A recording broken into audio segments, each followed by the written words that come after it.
Hola, ¿cómo están? Bueno, abro este video para hacer un breve repaso de todo lo que vimos en estas clases en geometría y ver unos últimos temas que, bueno, para que queden grabados y que quede a disposición de todos. Entonces, nuestra primera unidad es vectores en el plano. Ya vamos a trabajar un poco más rápido de lo que fuimos trabajando en clase. Cuando hablamos del plano, nos referimos al plano XY con eje horizontal X y eje vertical Y, donde nosotros ya sabemos ubicar puntos dentro del plano.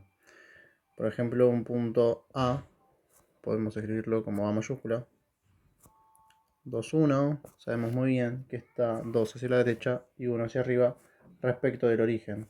El origen de coordenadas es nuestro punto de inicio. Y así con distintos. Podríamos hablar de el menos 3, menos 3, que es 3 hacia la izquierda y 3 hacia abajo. Acá se encuentra el punto B. Bien, lo que sucede ahora es que nosotros tenemos que trabajar con vectores. Los vectores vamos a tenerlos en cuenta como flechas.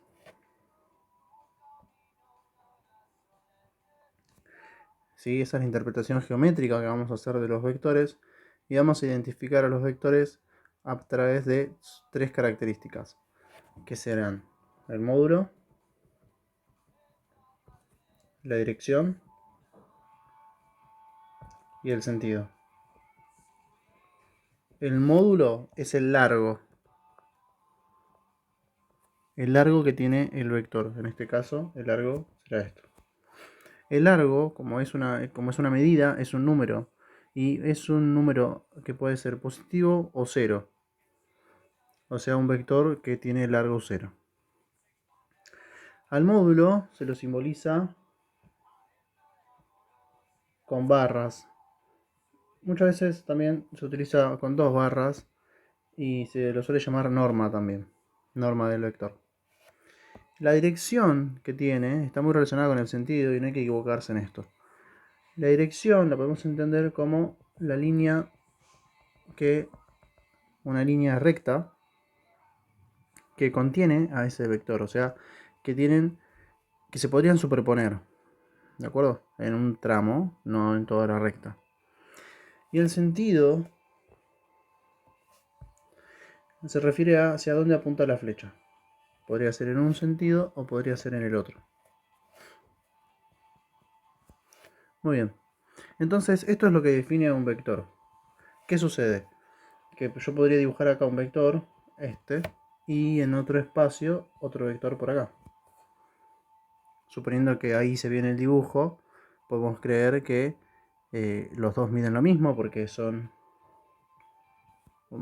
módulo es la hipotenusa de un triángulo rectángulo, de dos triángulos rectángulos congruentes. Y además, bueno, lo hice a propósito intentando que se viera en la misma dirección y en el mismo sentido. ¿Sí? Si pudiéramos mover esta recta sobre esta otra, veríamos que se superponen y además tienen el mismo sentido. Entonces, ¿qué pasa? Estos dos vectores son iguales. Representan a todos los vectores que podríamos dibujar de esta misma forma. Entonces, para hacer un trabajo sencillo sobre los vectores, vamos a decir que trabajamos con unos solos y vamos a ver después que se van a usar los demás. Pero en principio vamos a trabajar con aquel vector que lo podemos ubicar en el origen de coordenadas.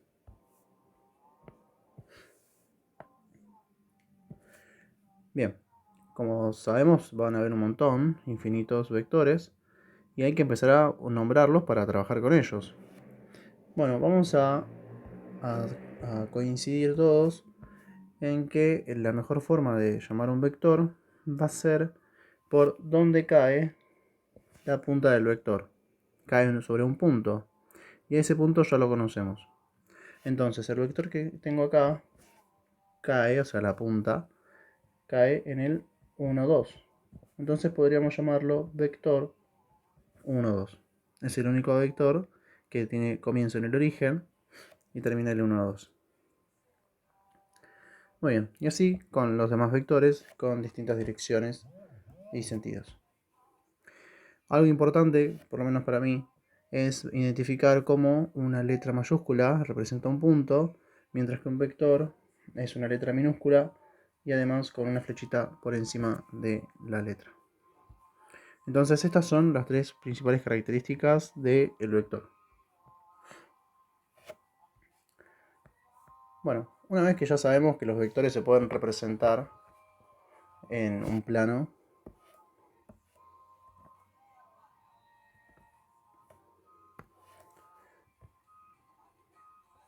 vamos a representar dos vectores distintos. El azul, no soy muy imaginativo, así que voy a usar ejemplos sencillos. Menos 2, 1. Vamos para la izquierda, 1 hacia arriba. Y para la B vamos a usar el 2, 2. Bueno, resulta que los vectores, como los números, se pueden sumar. Y vamos a empezar a hablar entonces sobre las operaciones que tienen los vectores. Y la principal, bueno, no principal, pero sí, como la primera que vamos a ver nosotros, va a ser la suma de vectores. La suma de vectores vamos a empezar considerándola desde un punto de vista geométrico. ¿Qué significa sumar vectores? Significa hacer un recorrido continuo desde un vector y siguiendo con el otro, con la misma dirección y sentido que tiene el otro, el mismo módulo. Entonces, si yo quiero representar la suma de u más b, ¿correcto? Esto significa que podría hacer el recorrido de u y luego, pegadito, el recorrido de b. Pero entonces, tendríamos que hacer este recorrido hasta este punto y luego podemos copiar este vector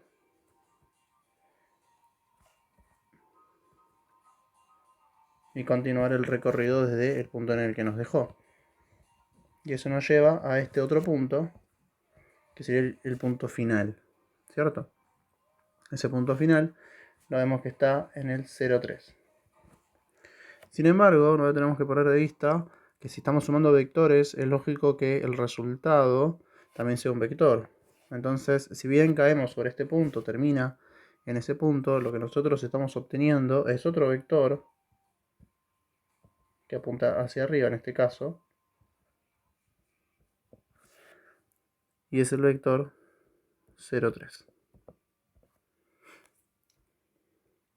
Perfecto, entonces esta es la interpretación geométrica de la suma entre dos vectores, ¿no? A ver, hacer recorridos continuos en dirección y sentido tan largo como el módulo de los vectores.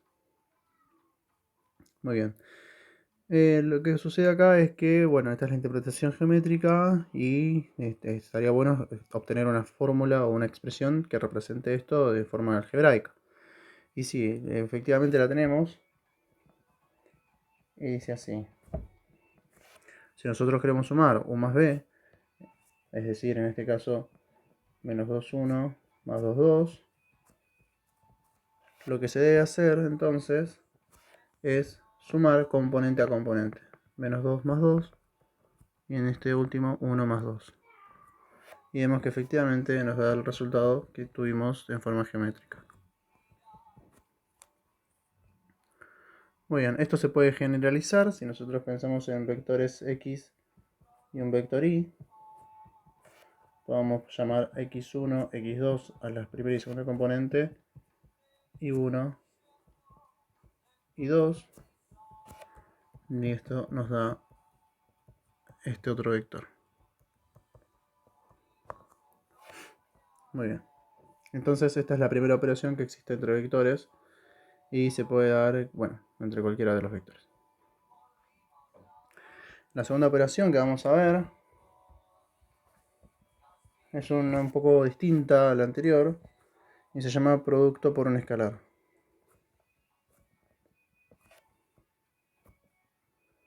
El nombre lo indica, lo que vamos a hacer es tomar un número real, y lo vamos a multiplicar por un vector. En esta unidad trabajamos con vectores en el plano, por lo que llamamos que el vector pertenece a R2.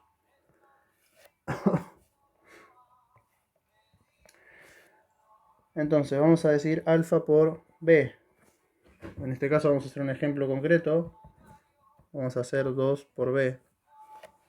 Con el caso anterior, B era 2, 2. ¿Qué significa hacer 2 por B?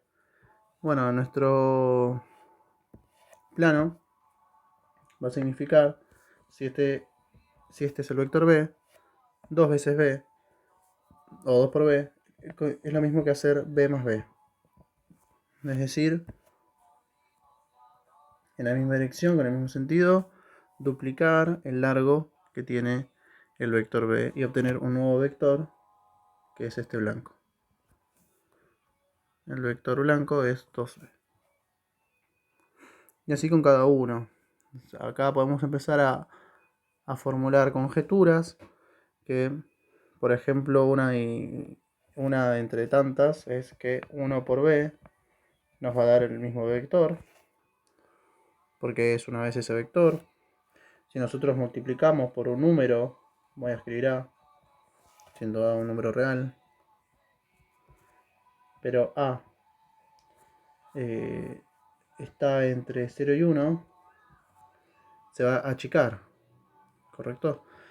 Si nosotros multiplicamos por un número negativo, lo que sucede con un vector es que cambia de sentido, o sea, va en el sentido contrario, y luego se multiplica tantas veces como tenemos el valor.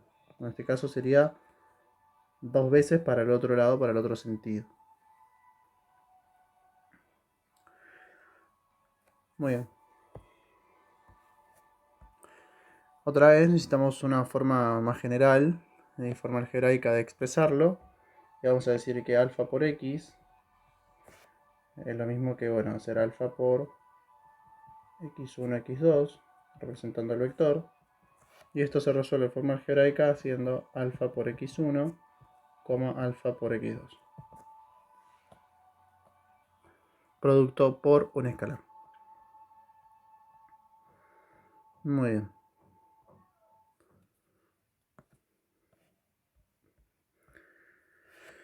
La tercera operación que vamos a ver ahora es de un nombre parecido, pero se llama producto escalar.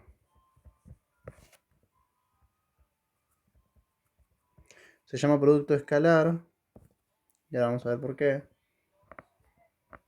Si hacemos la multiplicación entre dos vectores, nos da un número.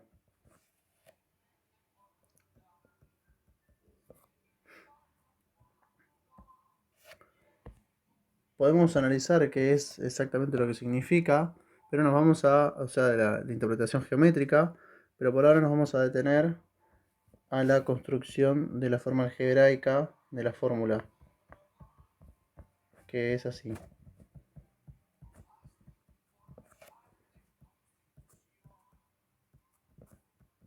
Si multiplicamos dos vectores, lo que sucede es que hay que multiplicar componente a componente y realizar la suma.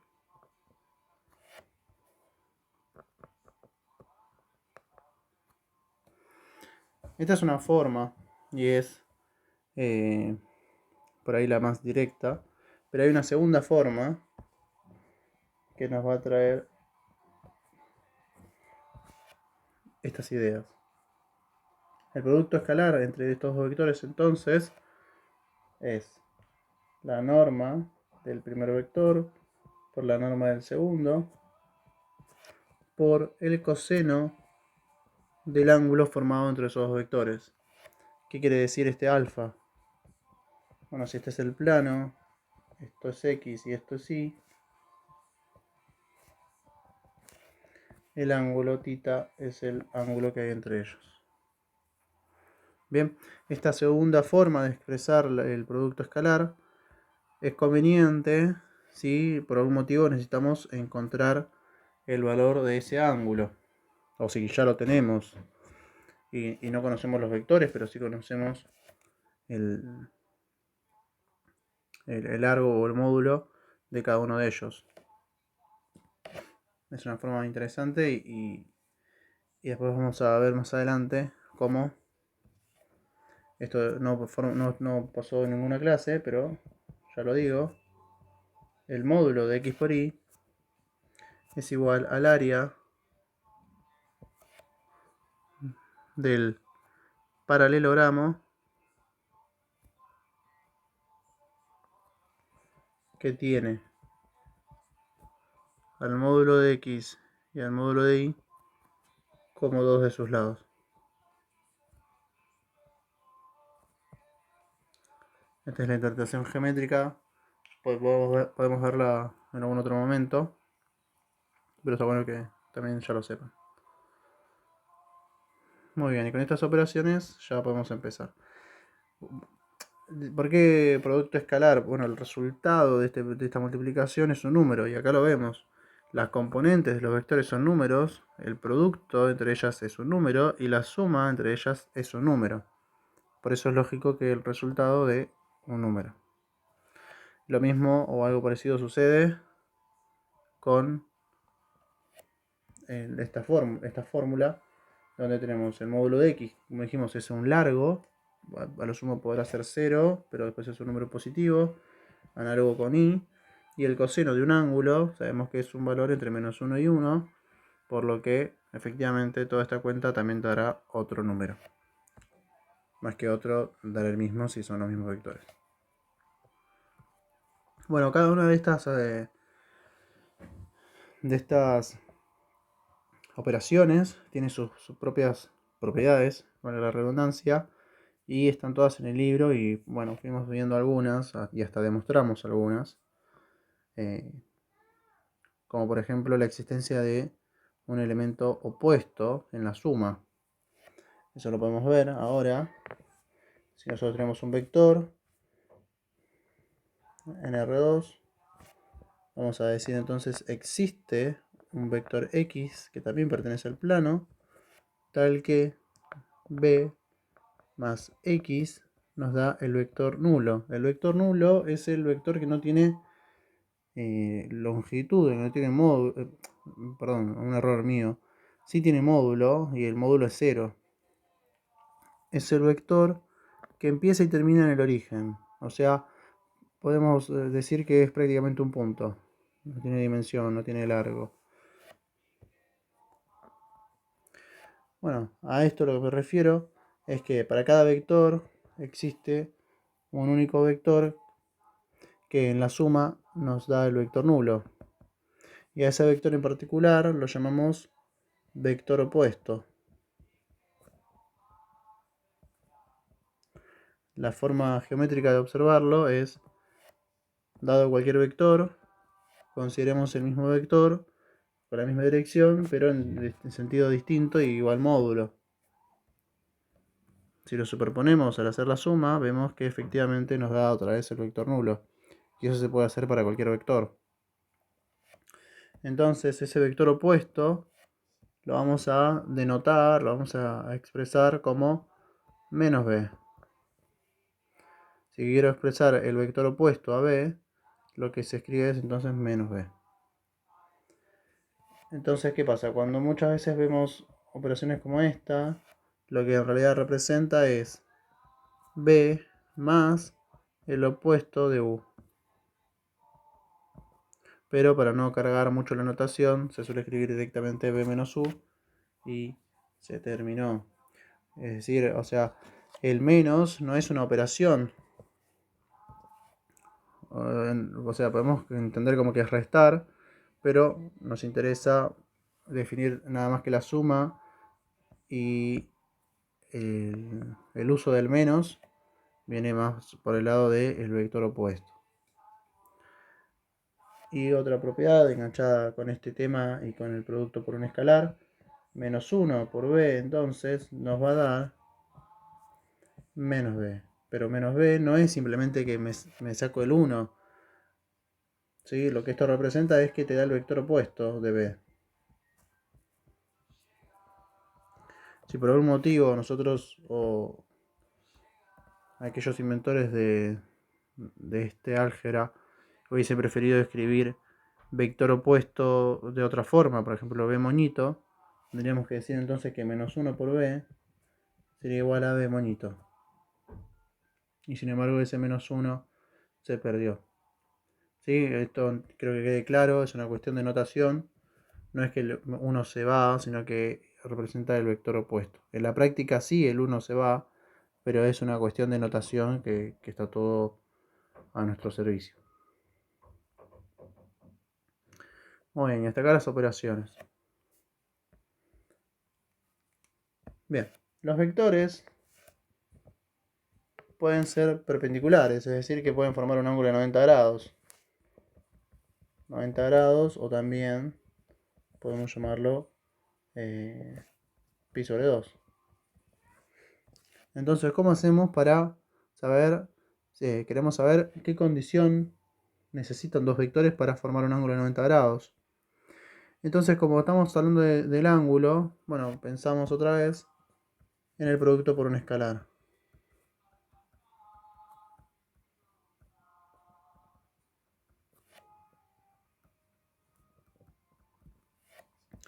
Si el ángulo en este caso va a ser 90 grados, vemos que el coseno de 90 está involucrado en esta cuenta. Y coseno de 90 es 0. Pues como es todo un producto, lo del lado derecho, me dice que u por b me da 0. Y ahí tenemos nuestra primera condición, la condición de perpendicularidad. U es perpendicular a b,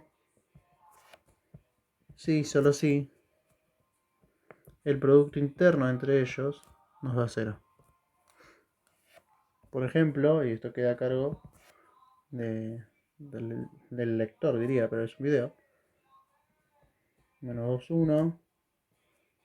Y vamos a poner el 1, 2. Lo que vimos antes no es una demostración. Una demostración cuenta con hipótesis, tesis y una demostración. Simplemente fue un acercamiento directo de por qué está esta condición de u por b es igual a 0. No es una demostración, es simplemente algo intuitivo y hasta práctico. No es una demostración. Otra idea también relacionado con el tema de la perpendicularidad, quizá o opuesta a ella, sería la condición de paralelismo. ¿Cuántos dos vectores son paralelos? Y bueno, vimos efectivamente que un vector, al multiplicarse por un número, mantiene la dirección, el sentido no, porque podría ser para el otro lado, pero lo que se consigue entonces son todos los vectores que mantienen esa dirección. Si cambia la dirección para otro lado, ese vector ya no se consigue multiplicando. O sea, lo que quiero decir es que un vector, ¿sí?, al multiplicarse por un número, alfa por un vector, me da por resultado otro vector, vamos a llamarlo P, pero donde B es paralelo a P. Y ahí, una vez más, vemos una forma intuitiva. La condición de paralelismo nos dice que B es paralelo a un vector P, si y solo si, vamos a escribirlo abajo, existe un número, vamos a ponerle alfa, un número alfa, tal que alfa por B sea igual a P. Esta condición, vamos a verla también en el libro de Leonor Carvajal, que voy a recomendar en un momento. También se suele escribir de otra forma, y es así. Si B se puede escribir como B1, B2, y tenés otro vector ya, llamarlo P1, P2, entonces B es paralela a P si B1 dividido P1 es igual a B2 dividido P2, que es igual a un numerito. Si bien parecen dos condiciones distintas, están muy interrelacionadas. Muy bien. Últimas cositas. Hay un tipo de vector que es distinto a los demás, que se llama versor. Un versor lo que tiene es que su módulo da 1. Bueno, para llamarlo por notación, se suele poner una pancita hacia abajo. Este sería un versor. Bien. Esto también lo voy a dejar para que quede en el libro. Una cosa más, esto sí. Todo vector que nosotros imaginemos, cualquiera, se puede descomponer en dos vectores sobre el eje Y y sobre el eje X. Entonces, lo que se suele hacer es considerar un versor que vaya en dirección al eje Y y un versor en dirección al eje X. Y si nosotros queremos llegar a esta distancia, que es una de las componentes del vector verde, ¿sí? Lo único que se suele hacer es multiplicarlo por el número que alcanzó este vector. ¿A qué voy con esto? Vamos a hacerlo un poco más prolijo.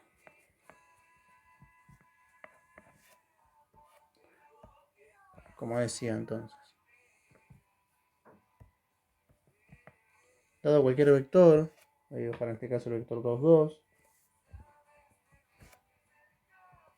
podemos trabajar con la descomposición, o una proyección también se lo llama, del vector en dirección al eje Y y al eje X. ¿Qué va a suceder acá? El vector 2, 2, entonces se puede considerar como la suma, vamos a poner la suma, de este vector más este vector, ¿cierto? Porque si hago este camino y después hago este otro, llego al punto. Bien, ¿y ese vector cuál es? El primero. El primero es el vector 0, 2 y el segundo es el 2, 0. ¿Ok? Es indistinto, podríamos incluso hasta ponerlo al revés, que va a ser más conveniente a lo que quiero llegar. Ahora, lo que sucede acá es que podemos considerar que en realidad este es un vector, un versor de módulo 1, ¿sí? Que se multiplicó por 2, o sea, se duplicó. Entonces vamos a escribirlo así.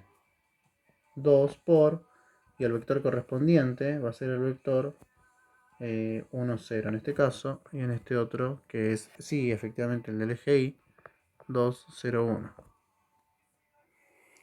Como todos los vectores se pueden descomponer de esta forma, estos vectores conocidos, este es el paralelo al eje X y este es paralelo al eje Y, se les pone nombre y es el X, la Y y el correspondiente al eje Y se llama J. Y esta es otra forma que se utiliza para expresar un vector, utilizando versores paralelos a los ejes cartesianos. Y esto va a aparecer mucho, bastante en el libro. Muy bien. Entonces, acá vimos un poco la idea de proyección.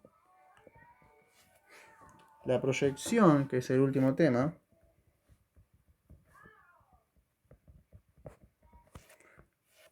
se interpreta como,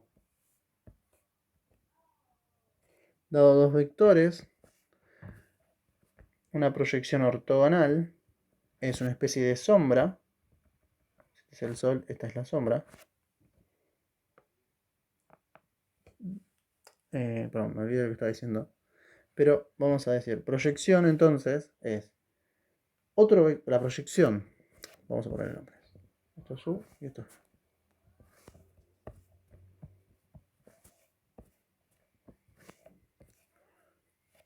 La proyección de U sobre B es un vector.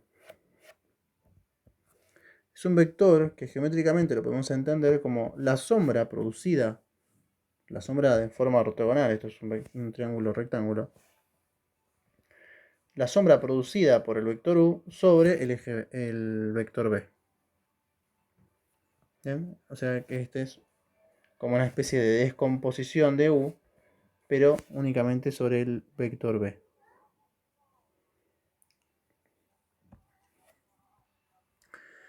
Muy bien. Ahora, ¿cómo se consigue ese vector? Bueno, en principio, algo re importante es identificar que ese vector es paralelo a B. ¿Por qué? Porque es una proyección, está sobre su misma dirección. Entonces es lógico que sea paralelo. Si es paralelo a B, entonces tiene que haber un número alfa, multiplicado por ese vector.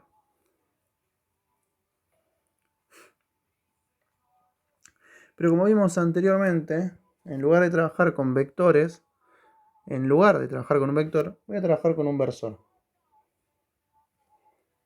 ¿Cuál es la ventaja de trabajar con el versor? Bueno, resulta que si yo tengo un versor,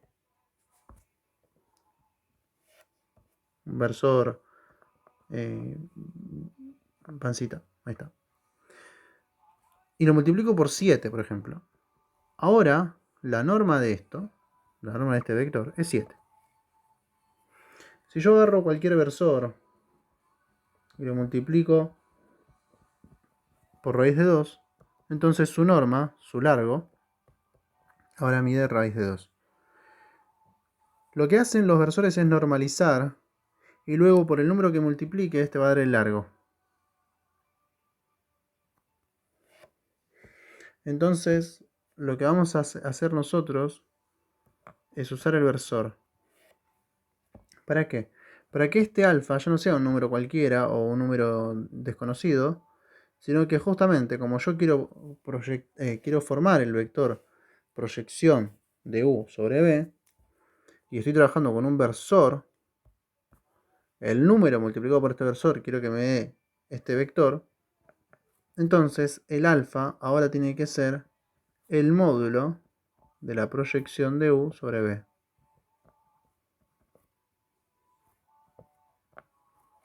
Esa es la gran ventaja de trabajar con un versor. Repito, ¿por qué es la proyección? ¿Por qué pongo ahora cambio el alfa? Porque lo que yo quiero conseguir es este vector que tengo acá, que no sé cuánto mide. Pero si trabajo con el versor y lo multiplico por lo que mide esto, efectivamente estaría consiguiendo el vector el vector proyección u sobre b. Entonces ahora el trabajo principal que tenemos, es encontrar cuánto mide esto que tengo en blanco. Sería algo así. En blanco, en rosa y en blanco punteado.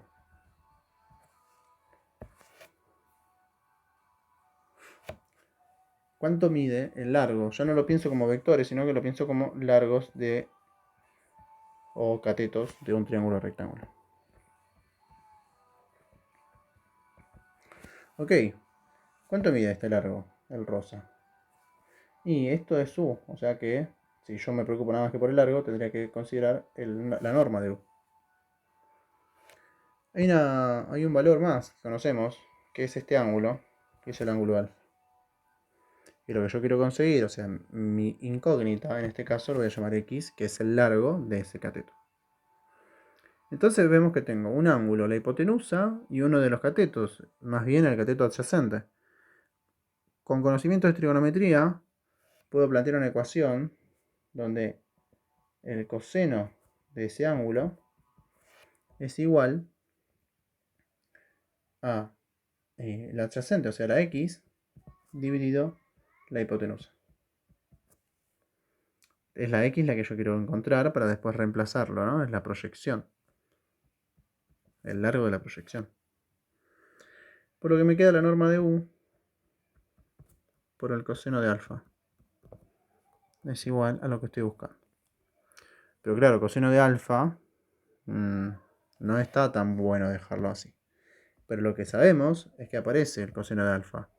El coseno de alfa vemos que es el ángulo que hay entre u y b. Entonces puedo plantear u por b es igual al módulo de u por el módulo de b por el coseno de alfa. Y ahí apareció el coseno de alfa. Lo puedo despejar. U por b sobre módulo de u por módulo de b es el coseno que estoy buscando. Reemplazando este dato en la ecuación de la x, veo que ahora tengo módulo de U por el producto entre U y B sobre norma de U por norma de B. Esto es la X que estoy buscando. Simplificando, me queda norma de U. Perdón, me voy a simplificar mal. Dividido norma de U, se simplifica. Por lo tanto, la proyección del vector U sobre el vector B es igual a U por B sobre la norma de B por el versor de B. Y ahí hicimos la deducción de cómo se consigue la proyección de U sobre B. Bien, esta es mi deducción para encontrar la fórmula. También va a aparecer en el libro. Queda un tema más por ver, lo había dicho que este era el último, pero lo voy a dejar para que se pueda estudiar directamente desde el libro. Así que bueno, este es el repaso y la explicación de uno de los últimos temas de la unidad. Ahora a continuación, después de parar este video, voy a empezar un segundo video con una guía de estudio para leer el libro, ¿sí? Y no perder o perderse en cosas que no vamos a considerar todavía, o sea que no son prioridad. Así que bueno, esto es todo por ahora. No sé si me olvido.